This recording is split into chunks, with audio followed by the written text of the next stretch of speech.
Bonjour, c'est Alain Jameau, votre conseiller littéraire. Et dans cet enregistrement, on va parler de quoi? On va parler de la vérification du manuscrit, la relecture, la correction et le rôle de l'IA avant la publication.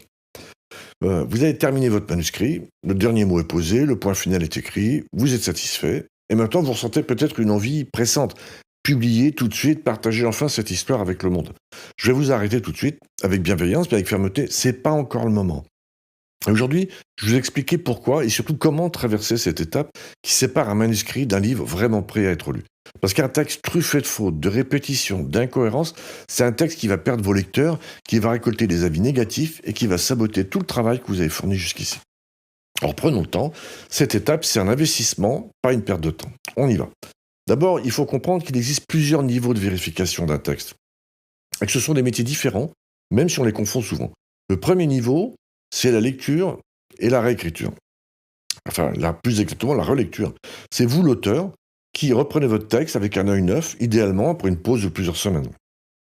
Vous allez chercher les incohérences de l'intrigue, les personnages qui changent de couleur, de cheveux, entre le chapitre 3 et le chapitre 17, les longueurs, les scènes qui n'avancent pas, l'histoire, etc. C'est un travail de fond sur la structure et puis sur le rythme, hein.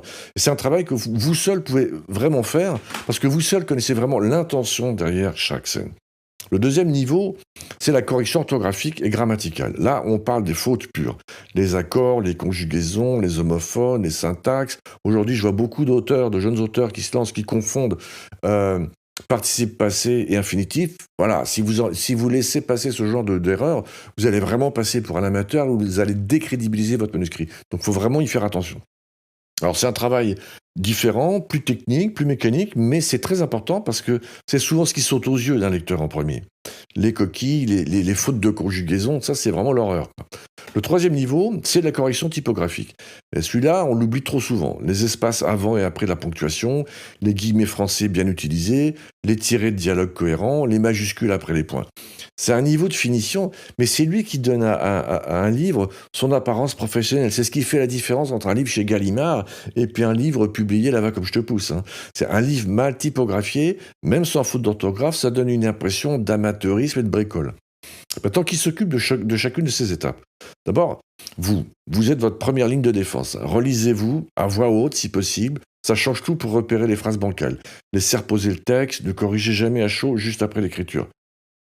Ensuite viennent les bêta-lecteurs.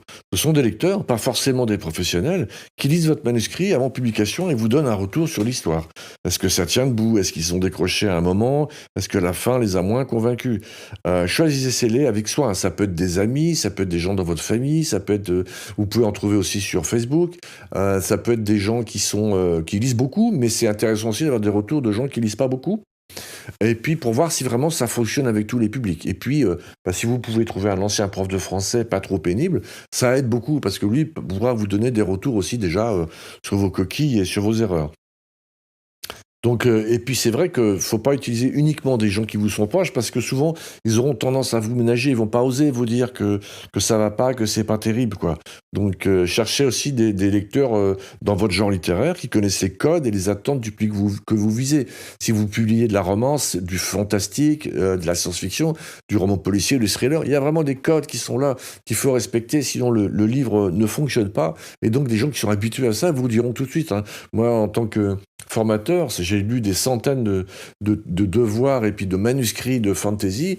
Donc à force, j'ai appris les codes. Mais même là, quand j'ai un doute, je demande à des élèves qui sont voilà, qui vivent avec la fantasy, qui en mangent toute la journée et qui bouffent ça tout le temps.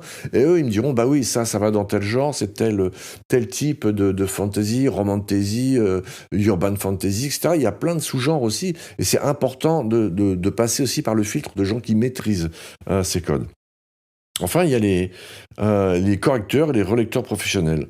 Et là, attention, il existe une vraie nuance entre les deux métiers. Le relecteur professionnel, parfois appelé éditeur de texte, intervient plutôt sur le fond. La structure, la cohérence, le style, la clarté. Moi, c'est ce que je fais quand je travaille purement sur un manuscrit en tant que conseiller littéraire, hein. Je vais lire un manuscrit et puis je vais parler du fond, je vais parler de la structure, je vais parler des personnages, je vais parler des niveaux de langage, je vais parler de l'évolution des personnages. Et ça, voilà, je parlais du voyage du héros. Toutes ces approches comme ça, techniques, ça n'a rien à voir avec la correction des fautes d'orthographe, hein. Et lui, par contre, le correcteur, il intervient sur la forme, sur l'orthographe, la grammaire, la typographie, la ponctuation. Dans l'idéal, un manuscrit solide passe par les deux, dans cet ordre. D'abord, la relecture de fond, éventuellement avec la modification, ce qu'on appelle la réécriture, et puis ensuite la correction de forme en tout dernier, juste avant la mise en page finale. Alors c'est sûr, ce sont des prestations payantes qui ont un coût réel sur le nombre de mots de votre manuscrit. C'est un investissement dans la qualité perçue de votre livre qui se traduit directement dans les avis clients, le bouche-oreille. Bon, ça, c'était vrai jusqu'à présent. Aujourd'hui, je dois avouer que, eh bien, effectivement, entre le passage dans l'intelligence artificielle et le passage dans des correcteurs spécialisés, je n'utilise plus de relecture humaine. Pourquoi? Parce que, bien, alors peut-être que j'en sais un petit peu trop, mais en fait, je me suis rendu compte que les correcteurs, je les trouvais notamment sur 5euros.com, maintenant ça s'appelle ComeUp, enfin sur les plateformes comme ça de freelance. En fait, il laissait passer des erreurs, et puis ensuite, il se permettait à chaque fois, alors que je demandais juste une correction orthographique, typographique, de réécrire. Et donc, c'est pas ça que je cherche. Donc, si vous avez dans votre entourage des gens, des correcteurs qui sont pas trop chers, vous avez un budget, allez-y. Mais si votre budget est limité, achetez-vous plutôt des logiciels, passez plutôt par l'IA, en complément des logiciels de correction. Hein, j'en parlerai plus tard dans cet enregistrement, parce que, en fait, ça vaut plus tellement le coup. Alors, je sais que les correcteurs qui m'entendent, qui vont crier au secours, mais ou vous devenir très agressif. Mais honnêtement, en tant qu'auteur et éditeur professionnel, je passe plus par eux. Après, vous faites ce que vous voulez, hein. Voilà. Maintenant, parlons d'un sujet qui a tout changé ces dernières années, c'est l'intelligence artificielle. Donc, je l'ai évoqué juste avant et je vais vous expliquer pourquoi je m'en sers. Aujourd'hui, vous pouvez utiliser des IA génératives pour vous aider à reformuler des phrases maladroites, raccourcir des passages trop longs, repérer des répétitions de mots dans votre texte. C'est un outil puissant qui peut faire gagner un temps précieux. Mais voilà, il faut apprendre à s'en servir, il faut apprendre à faire des bons prompts. Donc, et surtout, il faut préciser à l'intelligence artificielle que vous ne voulez pas qu'il s'éloigne de votre style. Mais une fois que vous lui avez demandé ça, une fois que vous avez appris à faire des bons prompts, vous aurez des résultats qui sont quand même très étonnants, et puis surtout qui sont extrêmement rapides. Après, il y a, là, moi j'en utilise en plus de l'IA, c'est les correcteurs spécialisés, hein, qui sont vraiment conçus spécifiquement pour la langue française et qui restent à ce jour les outils les plus fiables pour la correction technique pure. Le plus connu, c'est Antidote, développé par l'éditeur québécois Druid. Sa version la plus récente combine un correcteur avancé avec des prismes de relecture, 14 dictionnaires intégrés et 10 guides linguistiques, et il détecte aussi bien les fautes d'orthographe que les problèmes de typographie, de style et les répétitions. Propose même désormais des fonctions de reformulation assistées par IA. Mais bon, voilà, cette reformulation, ça reste un module séparé du correcteur proprement dit. Ce qui vous laisse la main pour accepter ou refuser chaque proposition. L'autre référence qui existe, moi j'ai les deux, mais bon, moi je suis un professionnel, donc vous n'êtes pas obligé d'acheter les deux. D'ailleurs, le prix d'Antidote, je crois que c'est aux alentours de 100 euros. À vérifier, mais enfin, c'est pas un prix délirant. L'autre référence dans le monde francophone, c'est la technologie Prolexis, hein, aujourd'hui intégrée notamment dans le Robert Correcteur.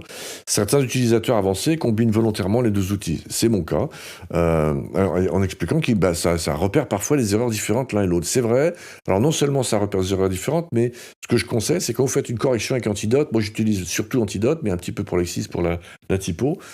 Si vous faites plusieurs passes, c'est-à-dire que si vous corrigez plusieurs fois, eh ben, il va vous retrouver encore des fautes qu'il n'avait pas trouvées avant. Alors, ma recommandation concrète si vous démarrez, c'est utiliser un de ces deux correcteurs spécialisés sur l'ensemble de votre manuscrit avant de l'envoyer à un correcteur humain, si vous l'envoyez à un correcteur humain ou si vous passez par une IA. Parce que, pourquoi dans cet ordre? Ça vous permet d'éliminer en amont toutes les fautes mécaniques évidentes et que votre correcteur professionnel pourra se concentrer sur les erreurs les plus subtiles, celles qu'un œil humain ou un œil d'IA détecte vraiment, hein, les nuances de style, les tournures ambiguës, les répétitions de structure de phrases sur plusieurs pages. Voilà donc l'ordre idéal que je vous propose étape par étape. 1, vous écrivez votre premier jet, soit vous corrigez en cours de route. 2, vous laissez reposer le texte, puis vous le relisez et vous le réécrivez vous-même en travaillant la structure et le rime. 3, vous l'envoyez à des bêta-lecteurs pour un retour sur l'histoire elle-même. 4, vous intégrez leur retour pertinent, on reste toujours dans la réécriture. 5, vous passez votre texte dans un correcteur spécialisé comme Antidote ou Prolexis pour éliminer les fautes mécaniques. Et 6, vous faites soit appel à un relecteur professionnel, soit vous passez par une IA qui donnera à votre texte sa finition vraiment professionnelle. Je sais que ça paraît long, je sais que vous avez envie d'aller plus vite, mais il faut bien comprendre une chose, chaque étape que vous sautez aujourd'hui, c'est un avis négatif possible, une vente perdue ou un lecteur déçu que vous récolterez demain. Et à l'inverse, chaque heure investie dans cette vérification, c'est la crédibilité de votre nom d'auteur que vous construisez, livre après livre. Votre histoire mérite d'être racontée sans accroc. Donnez-lui cette chance. Donc, dans la prochaine vidéo, enregistrement, parce qu'on ne peut pas vraiment appeler ça des vidéos, hein, eh bien, je vais vous parler des règles précises de la mise en page du manuscrit. Et d'ici là, vous pouvez rentrer en contact avec moi en cliquant sur le lien qu'il y a dans la description. Je vous dis à bientôt.